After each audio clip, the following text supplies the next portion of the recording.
Today's news.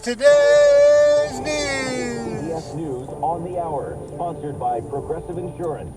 I'm Christopher Cruz. We begin this hour with breaking news. A federal judge has sentenced Sean Diddy Combs to just over 4 years in prison on prostitution-related charges. Prosecutors had asked for 11 years.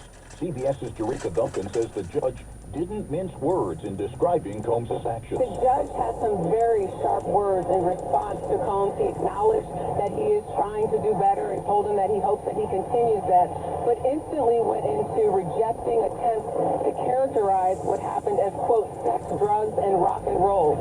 He said you abused your power and control you had over women you claimed you had loved. You abused them emotionally and physically. He said the evidence was massive. Just before his sentencing, Combs told the judge his past behavior was disgusting, shameful, and sick.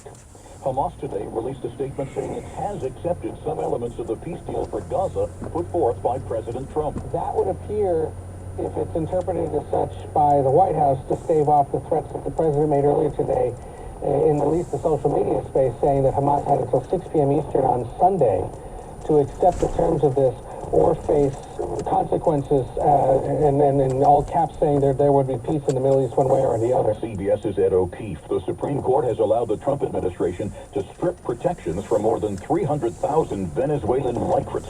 Defense Secretary Pete Hegseth said today U.S. forces have struck another small boat off the coast of Venezuela, believed to be carrying drugs to the United States. This is the fourth deadly American strike in the region. White House Press Secretary Caroline Leavitt called this action entirely justified. The vessels have been assessed by the U.S. intelligence community to be affiliated with designated terrorist organizations engaged at the time in trafficking illicit drugs to our country. This latest U.S. military strike killed 4 people, on top of the 17 killed in the 3 previous attacks.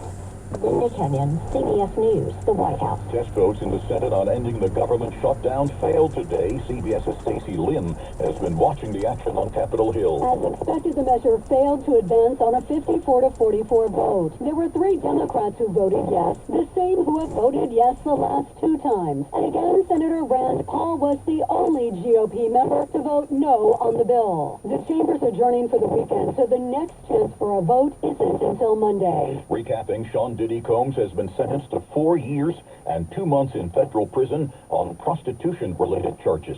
The Dow closed up 0.5% today, ending the day at 46,758, a record high. This is CBS News. Well, that's today's news. Today's news. I didn't hear any good news, did you? I didn't think so. I guess it's all about perspective. The glass is half full. Well, as always, I'd like to thank you again for coming along with me on these Dash Cam News adventures. You know the drill. Peace, love, and all that hippie jazz. Bye-bye, everybody. It's 70 degrees in Livermore, California.